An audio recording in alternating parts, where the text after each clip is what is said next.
good morning, everyone.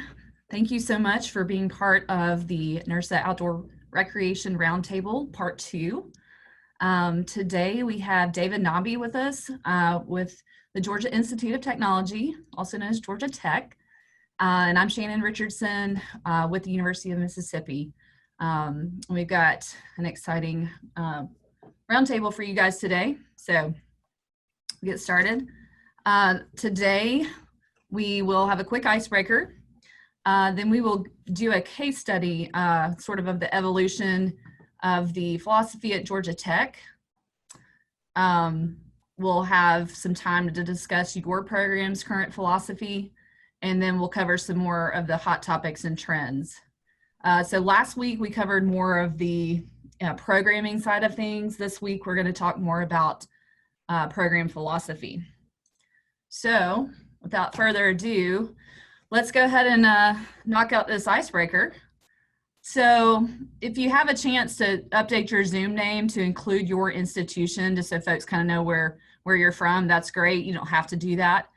But also throw into the chat your favorite outdoor slang. So for instance, shredding the gnar.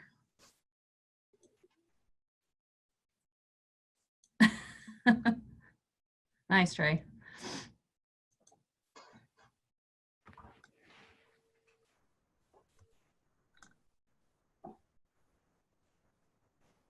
We're just going to take a few minutes, let everybody throw their favorite outdoor slang phrases into the chat.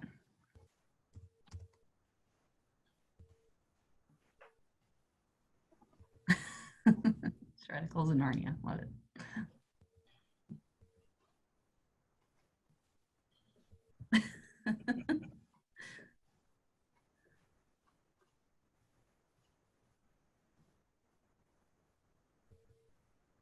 Nice, Madison. Dave, good one.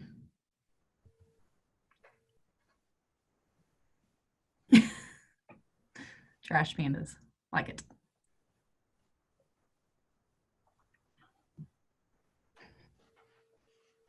Trad dad, right on.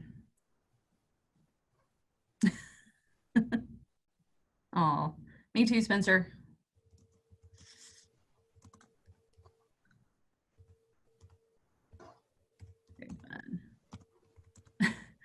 David, which phrases are you liking out there? I have to admit, I like them all. I miss hearing them on a regular basis.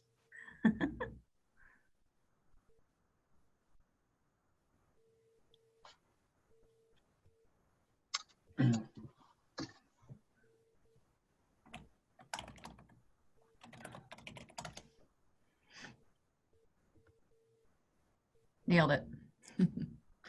All right, good deal. I love it. Keep them coming if you want. We're going to go ahead and get started, though, and David's going to talk us through the philosophy at Georgia Tech and where they were and where they are now. So let me get to the next slide. Going backwards. All right. Good. So, we're actually going to come back to those language pieces, because an important part of today's discussion really is about the power of language to shape direction. I'm going to give a great part of credit and responsibility for my presentation today to Michael Edwards, who's the Senior Director of the Campus Rec Center at Georgia Tech, who I believe is in the audience. And want to begin with a story that I hope is a little bit uplifting, a little bit motivating, and something that I hope will challenge both programs and professionals to look at possibilities, especially in the current environment. 10 years ago, I met Michael during a job interview process. I am happy to say it was a successful job interview process on my part. But he did ask me this question, made this comment during our interview. And he said that outdoor recreation was the most underutilized component of campus recreation. I was new to the field. I wanted to impress him, so I just shrugged my shoulder and said, okay, and fortunately was able to accept the position a couple of weeks later. When I first started, I sat down with Michael and tried to get a sense of what my job was as we move forward. and you know, he made the comment that he was a huge fan of outdoor recreation, that the product we brought to campus recreation was incredible, that it had amazing value and had amazing impact on individuals. But then he asked me quite pointedly, if it's such an amazing thing, why are we okay with it reaching so few? And as we went through our first week of onboarding and orientation, he set a very lofty goal for me. So imagine I've been part of the Campus Recreation Center team at Georgia Institute of Technology for 1 week. And I walked out with the challenge to lead student expeditions on each of 7 continents in the next 7 years. You know, I wanted to make a good impression, so I said, sure. I thought about it a little bit, and I said, what money am I going to use to run those programs? And Michael said, that was up to me to figure that piece out.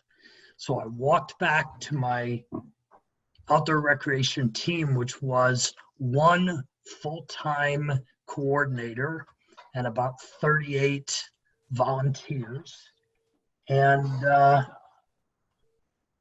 thought it sounded like a good idea, and most of them thought it was a good idea, except when I said, can we do that? Are we ready for that? They just looked at me and they laughed. So there it was, 10 years ago, the newly hired assistant director with a program that was a good, solid program. It had been around for 40 years. We did about 40 to 60 trips per year and reached about 500 students. We did occasional expeditions to places like Germany and Costa Rica and Alaska. But we were small. We didn't have a whole lot of opportunity to grow, and we did cancel trips. Well, the first thing I set out to do was to understand the program that I was now working with. And so I sat down and I started talking to students. Do you recognize this this language? This is what I found when I started talking to students. Shannon, pull up that next slide if you would. You recognize that? So the students that I was working with, they had their own language, language that you all remember, are familiar with. However, it was so exclusive that many people didn't understand this unless they were involved.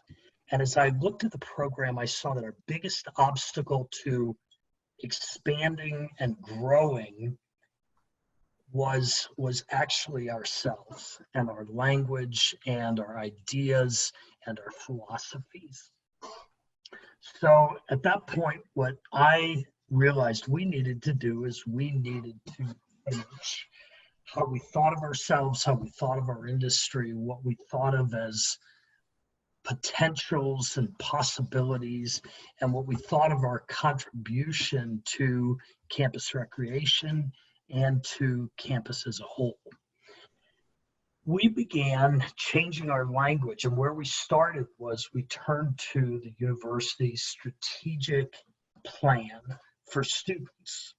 And we began to insist that our students talked about what they did in a much more professional standpoint, that we use terms like enhancing student experiences, building skills that complemented degrees, expanding Georgia Tech's global footprint, and developing leaders and adding value to academic degrees.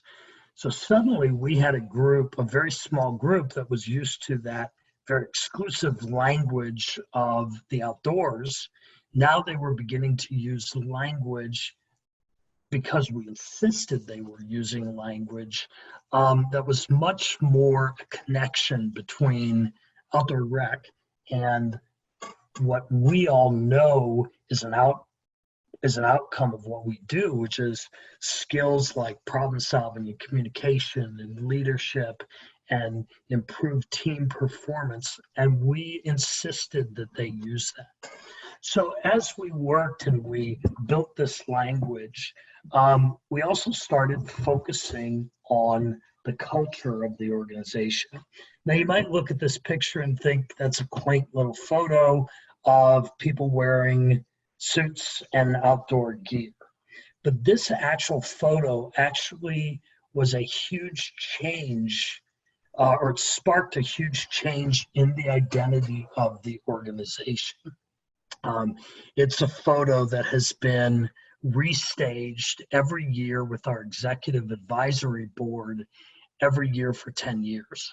And those individuals now think of what they are doing isn't a way to pass their time, to have fun, to go out and do cool, exciting things, but instead they see their time and engagement with the organization as a way of preparing for their futures.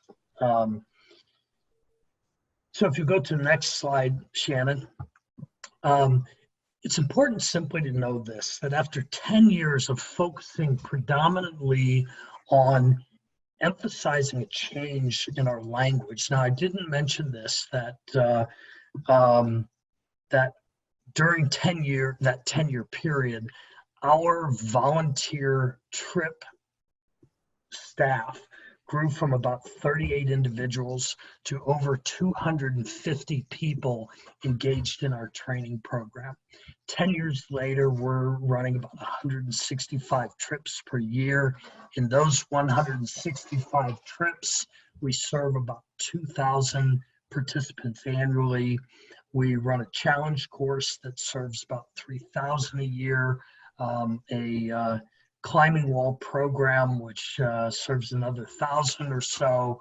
And we do about 16 to 17 extended expeditions up to about 14 days with a total of about 200 to 250 participants.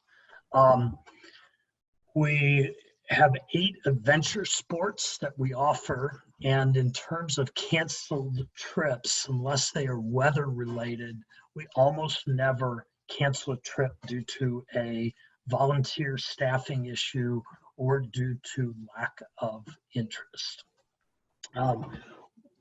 With our program, I think it's important to note that the culture of the organization really developed into one where we put a great amount of responsibility in the hands of students and required them to play a very, very specific structured role in leading trips, planning trips, training for trips, and the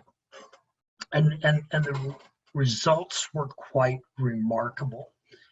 When I mentioned that we have led expeditions, student proposed and planned expeditions on 7 different continents, that also includes 22 different countries and a total of 116 wilderness programs in Alaska and Montana and Banff and a variety of other places like South Africa and Mexico and all over the world.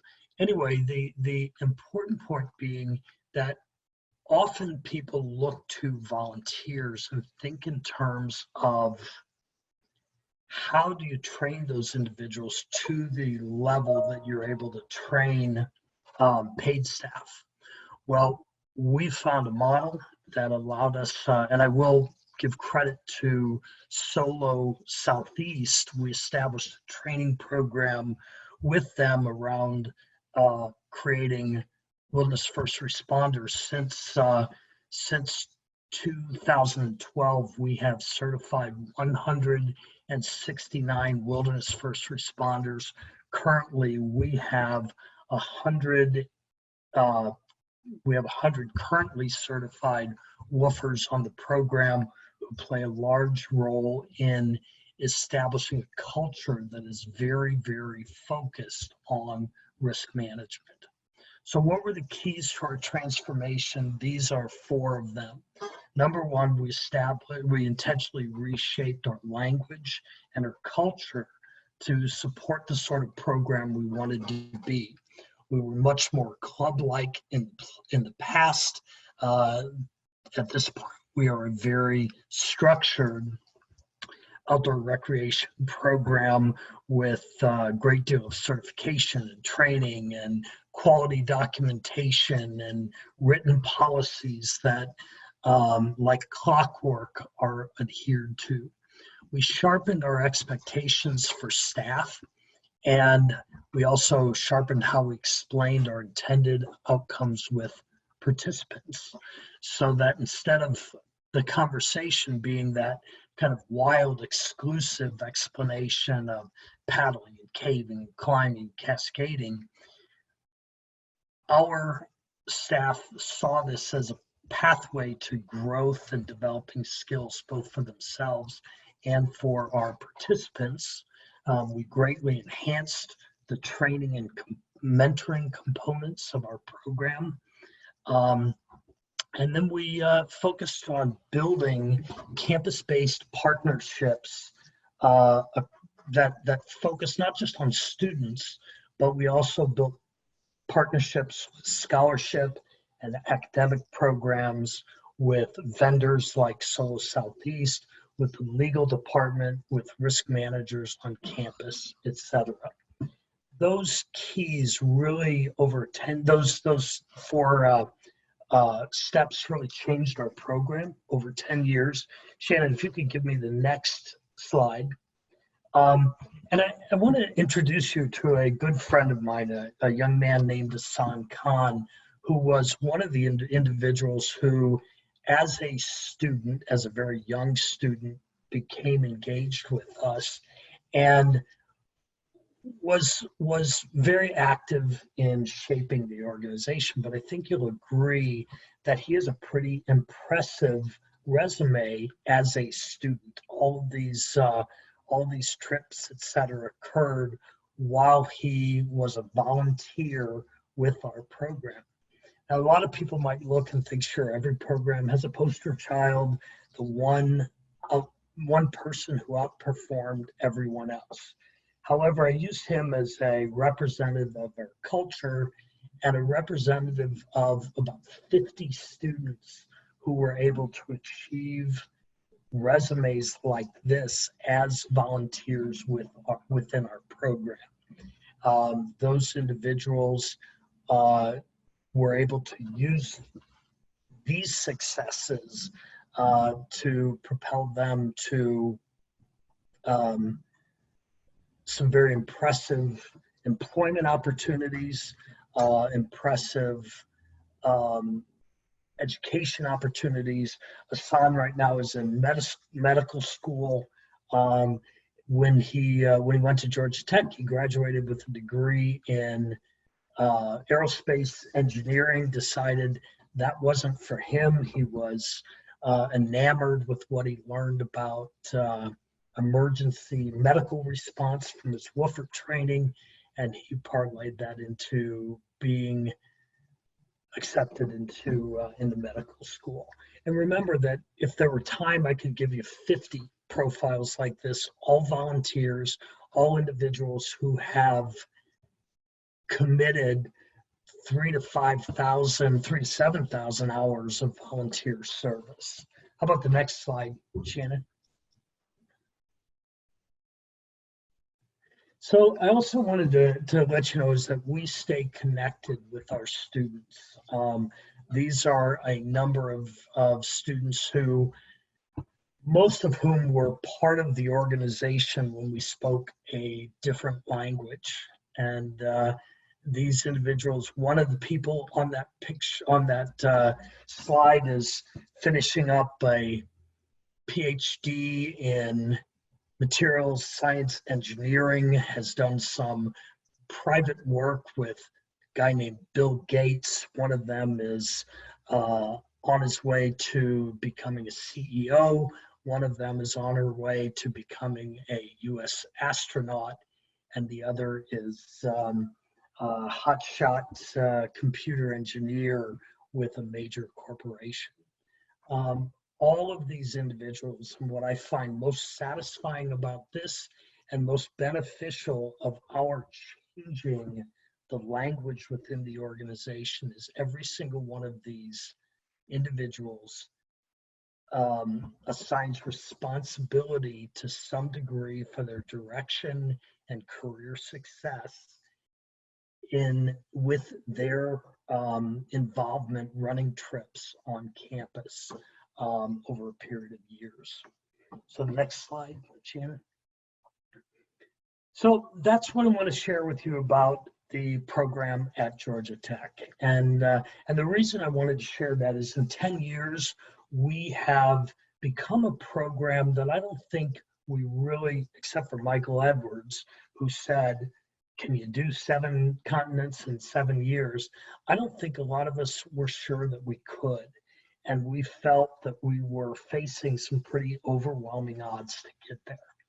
But by stopping back then and thinking about how we were doing things and changing how we defined our roles and defining the processes and putting more responsibility for problem solving in the hands of our students, we were able to achieve outcomes that far exceeded far exceeded what we thought we could. Where are we right now? Feels like we're kind of in the same place as we look at the challenges wrought by COVID-19. But I will tell you that I have a sense at some point that the only way that we are going to make our way through this is by engaging our students in positive language, positive problem solving, and helping them to see how their commitments to our program lead to a more solid future for them. And I'm going to just stop at that point by saying I hope that our example might motivate others to think about how we can all move forward together in light of these tough circumstances. Thank you, David.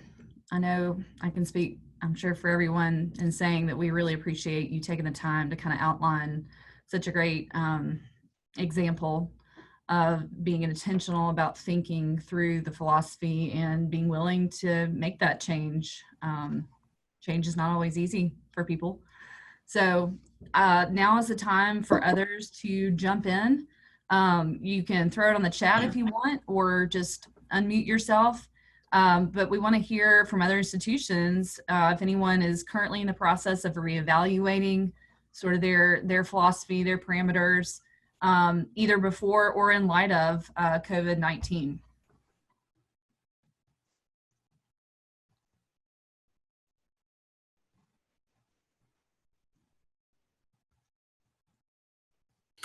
I'll mention something. I just got hired at the University of Miami to start an outdoor adventure program in a collaboration between the Housing and Residence Life department and the wellness and recreation department, where it's substantially funded by housing, and they want it to be a part of a $160+ million housing facility that has significant programming space, but managed through wellness and recreation. And one of the reasons I took this job was because it was a fresh start, and that dealing with change is so hard, and so much of some aspects of outdoor recreation. I was an undergrad and grad student at Georgia Tech, and went through outdoor recreation Georgia Tech, and was a part of the change that David reflected on at the beginning of that 10-year process.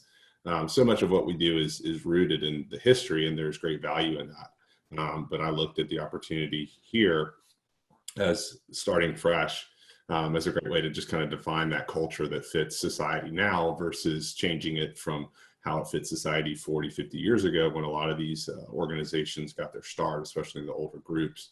And so much of our society's changed, and so much of what the college experience needs to provide and what students and families expect. And so it's really refreshing to listen to this. I'm very familiar with, as I'm friends with the staff at Georgia Tech over the years, but very timely for me to see and to hear these things. And as I'm writing a 5-year plan for the Associate Vice Chancellor this week about what we hope to accomplish and what our value is to the community. In the COVID-19 stuff, I'm writing a proposal for our Vice President. How does our operations change based on social distancing, new cleaning measures, the psychological aspect of is it clean? Can I climb?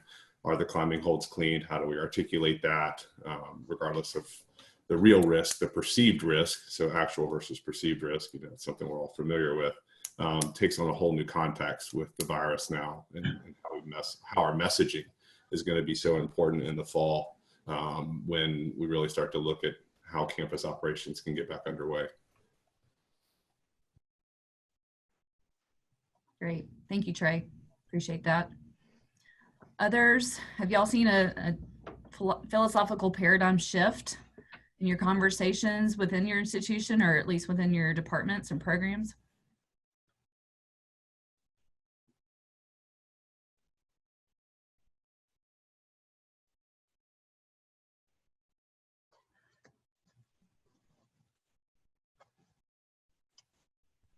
I might add, one of the things that concerns me as I speak to students who are chomping at the bits to get out there, to start climbing, to start paddling, to start hiking.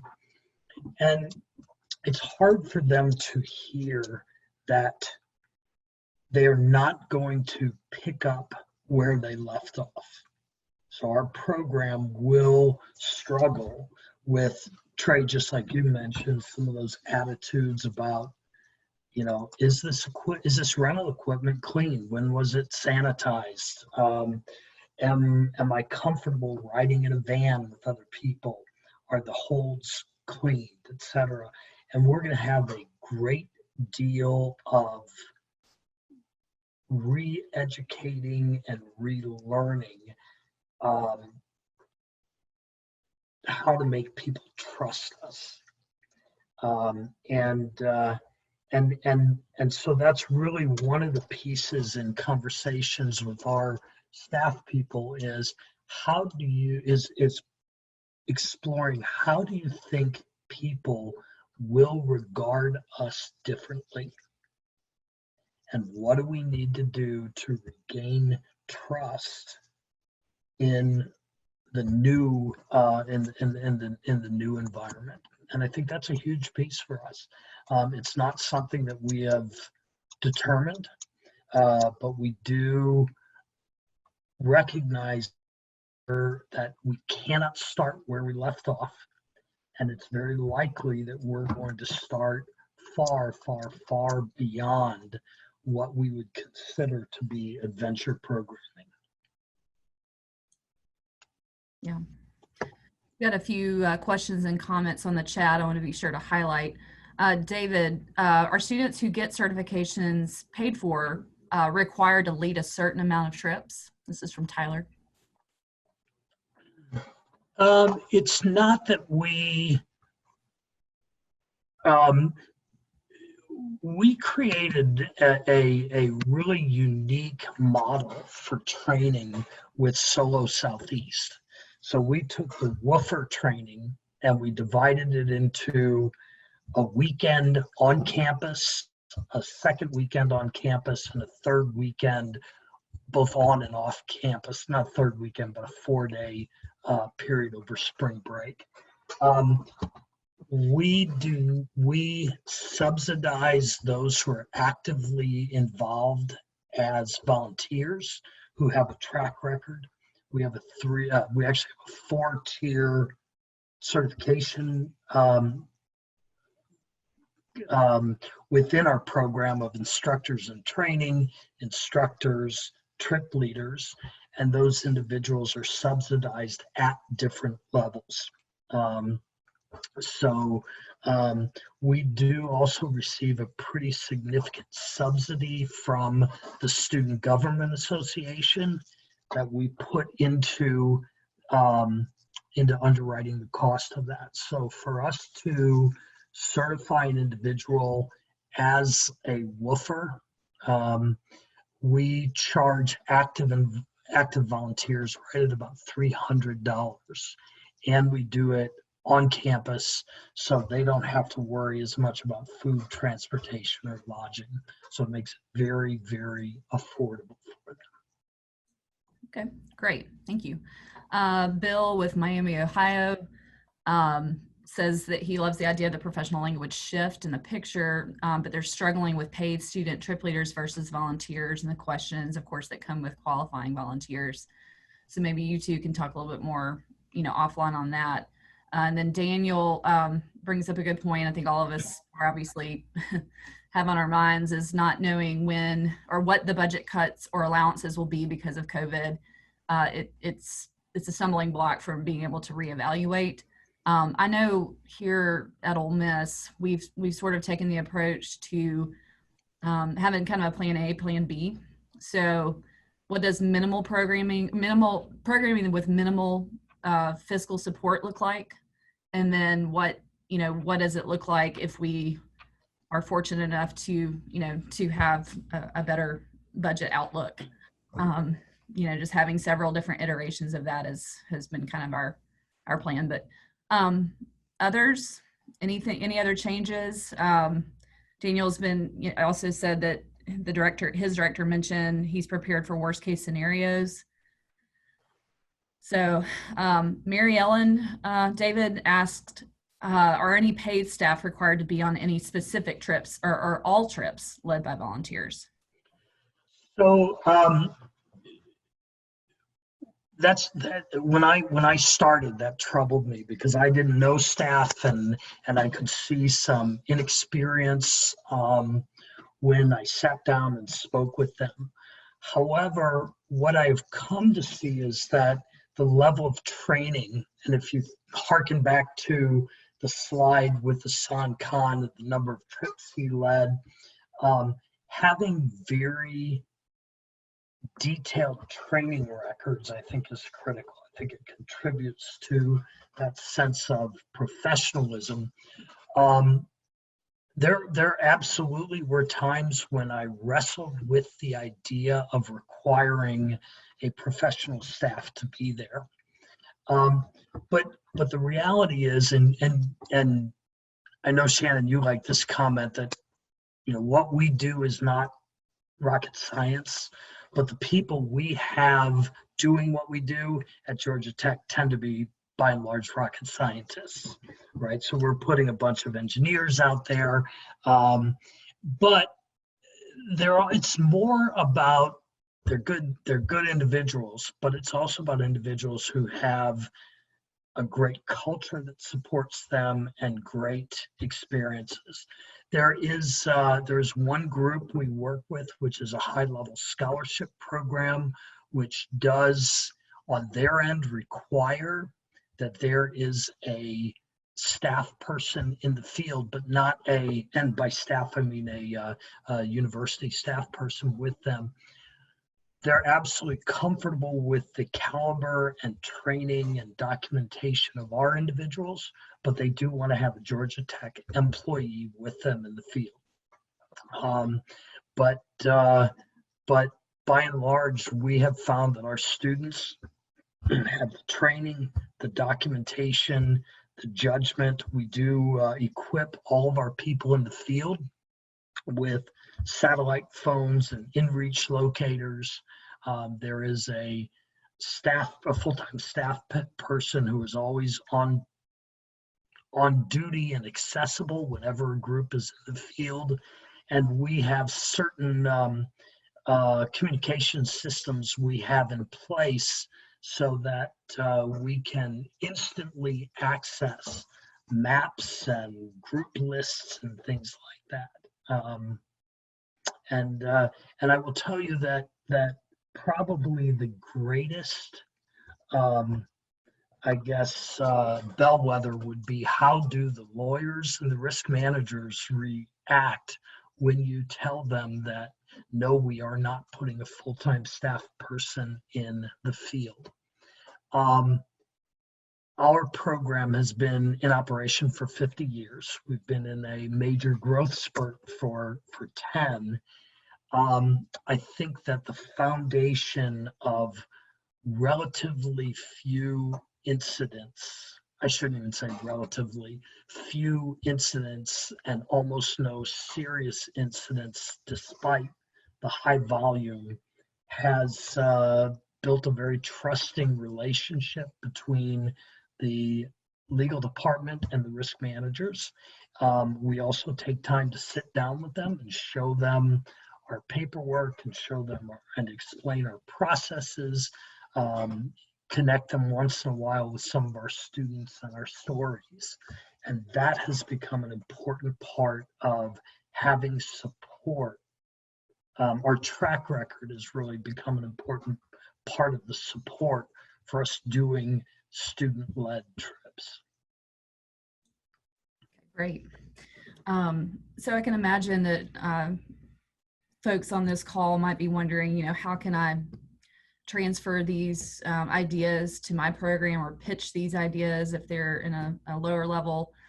And I think that there's a lot of transferable things, even if the setup's not just, I know at Ole Miss, we don't utilize volunteers, our students are paid, but just the simple, 4 things that are the keys to David's program, I think can be absolutely transferred just about to any program. So changing the language, sharpening outcomes, enhancing the training, and building those campus-based partnerships. I think there's a lot to be learned from those 4 key elements.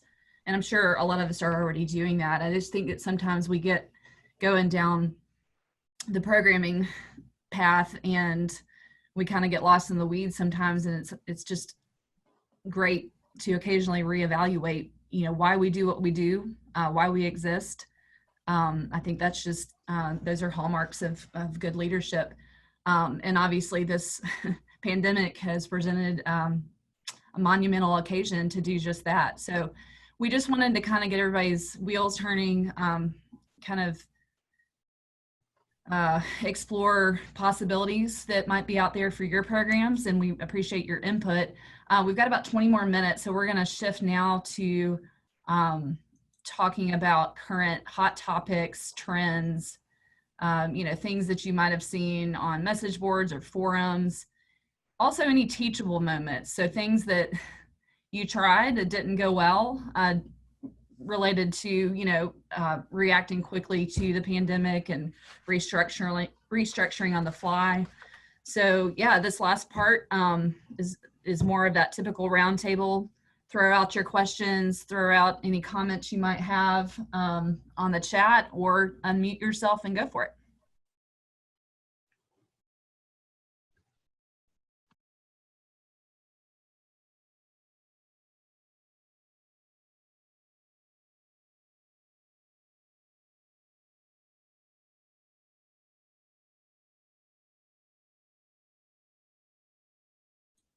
What are you guys struggling with right now? What's one of your biggest struggles?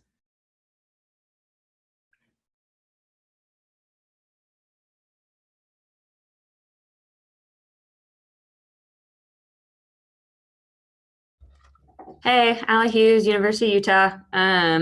one of our current struggles, we also have volunteer trip leaders, and our newest batch managed very briefly to get through our spring break trip leader training before a lot of the shutdowns had happened. But, you know, then everybody just went home. And so I can already tell as I'm trying to keep up with the communication and reaching out with students, even just on a personal level, that our trips are probably going to suffer because they're not here. They're not thinking about it.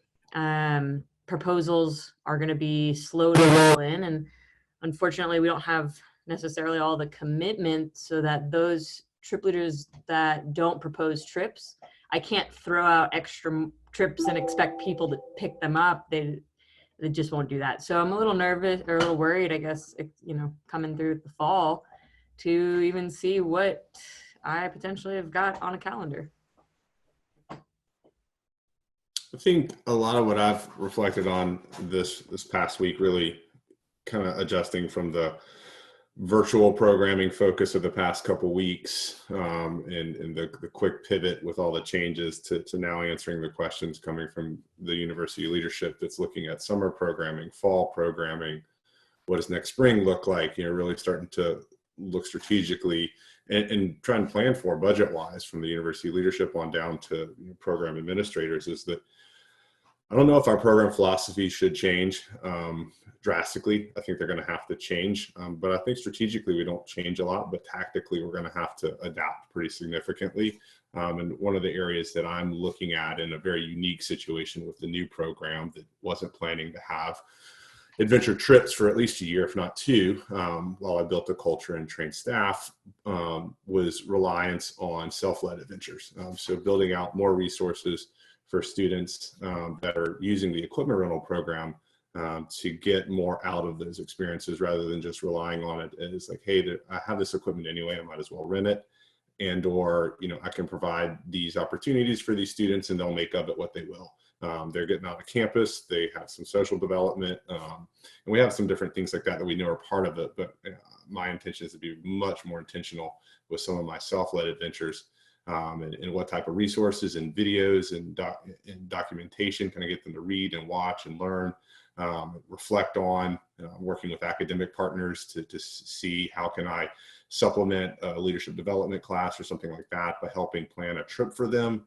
You know, kind of using some team building, group dynamics trainings that we might do for one group, you know, looking for new audiences for that.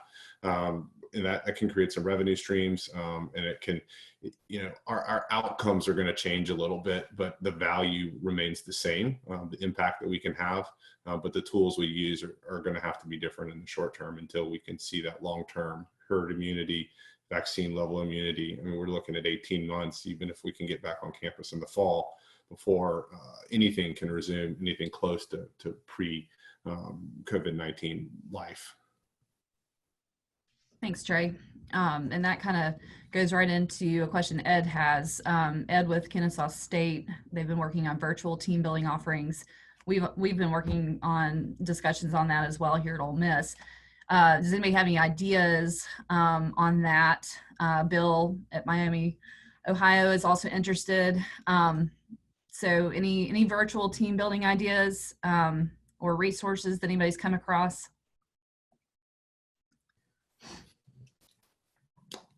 While y'all are thinking, I'm doing the same thing. I'm trying to build facilitation guides and like giving groups the tools to do it themselves.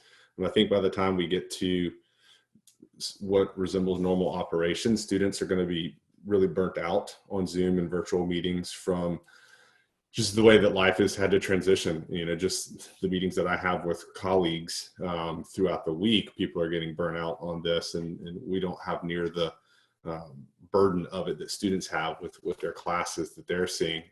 And so it's one of those things you got to plan for, but you really, like David talked about with their program earlier, is really talking to the students and letting them problem solve this, and guiding them and mentoring them, because they're going to be better at finding the unique and creative solutions that their peers will kind of cling to, rather than what we might be able to come up with our more traditional thought process of how team building trainings and experiences need to look. So I'm trying not to put too much in the virtual world. I think like recorded webinars and videos, I found those helpful rather than being on live calls, which are great because you can have this type of Q&A back and forth. But I've also watched a lot of videos that, I'm eating lunch, I'm going to watch this thing from the Climbing Wall Association. And then, kind of fast forward and rewatch and get little nuggets of information here and take notes. So looking at that type of stuff, and then, just talking to students. I'm working with our sports clubs right now to see like what their needs might be for practicing and for coaching for rock climbing and scuba diving and different things like that. So that's what I'm looking at for the fall. Thanks, Trey. Appreciate that. Kathy and I had the same thought at the same time to highlight Michelle Cummings, who's a leader with virtual team building. She has a company called Training Wheels, some good Zoom meetings, and she's got a YouTube channel on that. Lance, hey Lance, he wants to plug the ongoing recorded webinars from AOR. Let's see here. Chad with Green Canyon U. Any institutions talking about students not returning to their campuses in fall? How's that impacting? Currently, we're online through the summer. I don't know. We haven't. Our campus hasn't made a decision on fall. Let me run back up here. RJ has a question. Anybody heard of any guidance strategies on sanitizing holds, mats, rope, and devices upon return? Anybody want to jump on that one? RJ, the CWA has a webinar that they did with a physician, an emergency physician in Arizona. That was pretty insightful, where you've got staff from the Climbing Wall Association and the physician kind of going back and forth on some different views. And then one of the things that Lance just posted about that AOR did, one of the association chats was on climbing wall programs, climbing wall, and those types of things. And they have someone from the Climbing Wall Association, as well as one of the technical training guys from Petzl, who focuses on PPE and stuff. They're pretty up to date. I know the CWA one with the physician is a little old at this point. So some of what we know about the virus and how it's transmitted and things like that has evolved, but it's still some pretty good thoughts. And then the AOR one is a little bit more up to date, but still, a week old or a little bit more than that. So, the research has evolved quite a bit in that time. And then reaching out to your manufacturer. Someone just posted Eldorado's had something, and that's on the AOR coronavirus page. But like we're an Entree pre-wall, so I've reached out to them to see like what differences there might be about the manufactured products that Entree Pre uses versus Eldorado versus Leading Edge or whoever else.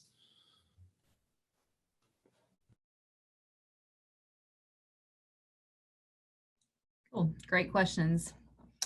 We have about 10 more minutes. So what are some other things you guys are wanting to know? Students, don't be afraid to chime in. Anything that you guys are experiencing or questions that you have. So glad to see you guys on here.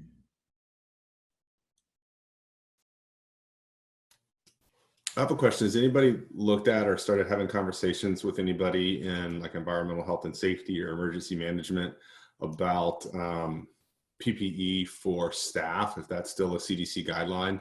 I know the lead time on buying that type of stuff is huge right now. And I'm trying to work through like if that's still a CDC guideline. Miami-Dade County recommends that if you can appropriately social distance, that like if you're in a grocery store or pharmacy or something like that, like Miami-Dade is actually requiring people to wear a face mask. And so we're trying to think about if that's still in place or something like that is still in place when students come back to campus. How do we get that stuff?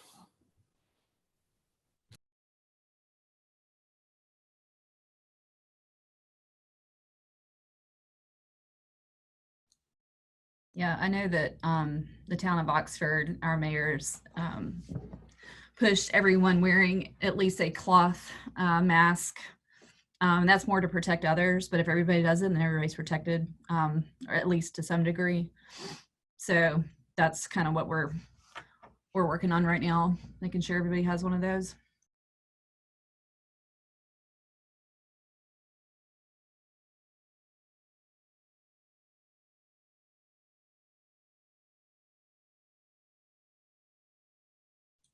Are there any funny stories out there on things that didn't go well the last few weeks as far as folks trying to program virtually? Any kind of funny fails that we can all learn from? I enjoy things like that.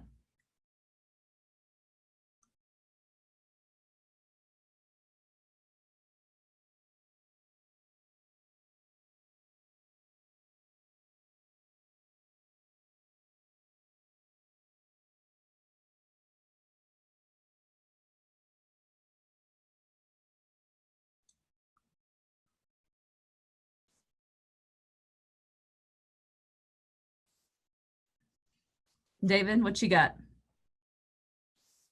You're muted, David. I don't think of this as funny at all. But on the 13th of March, if you can all rewind back to that day, many of us were starting spring breaks and things were really starting to get serious in a lot of parts of the country. We did have a woofer bridge class scheduled to start on Saturday the 14th through the 17th, and we had 32 individuals signed up to complete their wilderness first responders, which is a very, very important resource for us. And I had 32 students who were looking to me for guidance. Are we going to do this thing or not? There really had not been any official news about yay or no, nay. The good folks at Solo were waiting, and I think we were all just standing there staring at each other, waiting for somebody to make the right call, which that has certainly, as every day since, has redefined the challenge we face.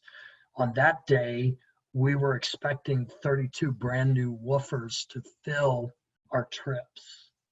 Now, all of a sudden, we are facing a deficit of that number of woofers and having to think about how are we going to reschedule that. How are we going to fund it, since some of that money has been taken back by the funder of part of the subsidy. So it really feels like the situations we face are changing by the day, and even sometimes by the half day, and that the only way that we're going to make it through this is to be creative, is to keep communication lines open, is to communicate through Slack and Facebook and email and phone calls and Zoom and Blue Jeans, every other opportunity that we have. Because what we do and what we offer to campus and individuals is too important and too valuable to let go of. And so I see this as one of those great challenges for us to find a way to overcome these challenges and be sure that we're gonna probably have to slow down for a little bit, but we need to find ways to continue moving forward without burning people out through too much online programming. We've got to get them engaged and doing things that are very real skill building activities. Thank you, David. That's a great kind of summary of why we do what we do and who we are. So I think that if anybody can do it, the outdoor rec professionals can do it and lead the way. And it's going to be a new adventure for sure. But that's what we're in the business of doing, right? So I appreciate everybody's contributions on the chat. There's some great content on here and some great resources.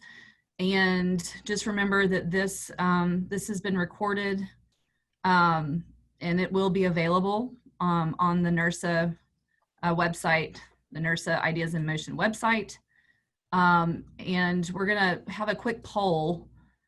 NIRSA can't promise and can't commit to having a third roundtable. But if you're interested in another one, please vote yes or no. And go ahead and submit that so we can gauge kind of an idea on everybody's interest. And I know that, you know, on behalf of David and myself, we appreciate your attendance today, and stay safe, and yeah, keep on keeping on.